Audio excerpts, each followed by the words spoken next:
ಚುನಾವಣಾ ಪೂರ್ವ ರಾಜ್ಯದ ಮಹಿಳೆಯರಿಗೆ ಕೊಟ್ಟಂತ ಏನು ಒಂದು ಭಾಷೆ ಇತ್ತು, ಚುನಾವಣೆಯಲ್ಲಿ ಬೆಲೆ ಏರಿಕೆಯಿಂದ ಕರೋನಾದಿಂದ ತತ್ತರಿಸಿದಂಥ ಮಹಿಳೆಯರಿಗೆ ಒಂದೇನೋ ಸಹಾಯ ಮಾಡೋಣ ಅಂತ ಏನು ಗೃಹಲಕ್ಷ್ಮಿ ಯೋಜನೆಯನ್ನು ನಾವು ಜಾರಿಗೆ ತೆಗೆದುಕೊಂಡು ಬಂದ್ವಿ.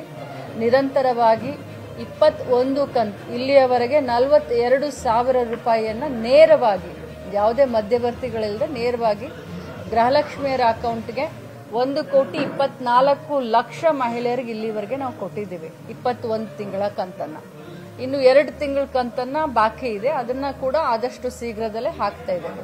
ಬಿಜೆಪಿಯವರಿಗೆ ಮಾಡಲಿಕ್ಕೆ ಬೇರೆ ಏನು ಕೆಲಸ ಇಲ್ಲ.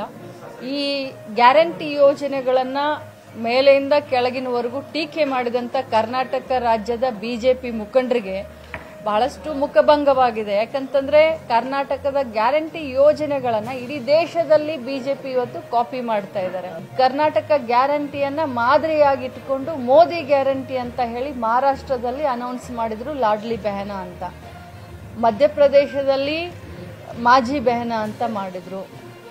ಅದೇ ರೀತಿ ಡೆಲ್ಲಿ ಚುನಾವಣೆ ಗೆದ್ದಿದ್ದು ಕೂಡ ಮೋದಿ ಗ್ಯಾರಂಟಿ, ಈ ಒಂದು ಮಹಿಳೆಯರಿಗೆ ಏನೇನು ಅನೌನ್ಸ್ ಮಾಡಿದ್ದಾರೆ ಅಂತ ತಮಗೆ ಗೊತ್ತು.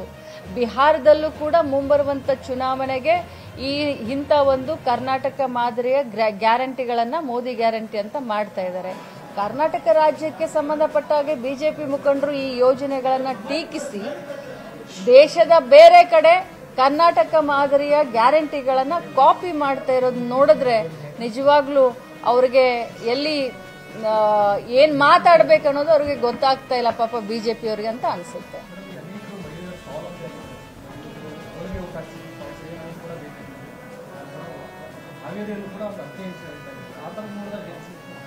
ನೋಡಿ, ನಾವು ಏನು ವಿಚಾರವನ್ನ ಇಟ್ಕೊಂಡು 2,000 ರೂಪಾಯಿ ಕೊಟ್ಟ ತಕ್ಷಣನೇ ಅವರ ಮನೆಯನ್ನ ನಡೆಸುತ್ತೀವಿ ಅಂತ ನಾನು ಹೇಳಲಿಕ್ಕೆ ಬಯಸೋದಿಲ್ಲ.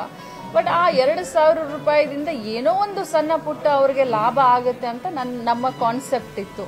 ಒಂದು ಸಿಲಿಂಡರ್ನ ತೆಗೆದುಕೊಳ್ಬಹುದು, ಅಥವಾ ವಾರಕ್ಕೆ ಒಂದ್ ಸ್ವಲ್ಪ ಏನಾದ್ರೂ ಮನೆ ದಿನಸಿ ಸಾಮಾನುಗಳನ್ನ ತಗೊಳ್ಬಹುದು. ಮಕ್ಕಳ ಸಣ್ಣ ಪುಟ್ಟ ವಿದ್ಯಾಭ್ಯಾಸಕ್ಕೆ ಏನೋ 100 ರೂಪಾಯಿ 200 ರೂಪಾಯಿ ಖರ್ಚನ್ನ ಮಾಡಬಹುದು.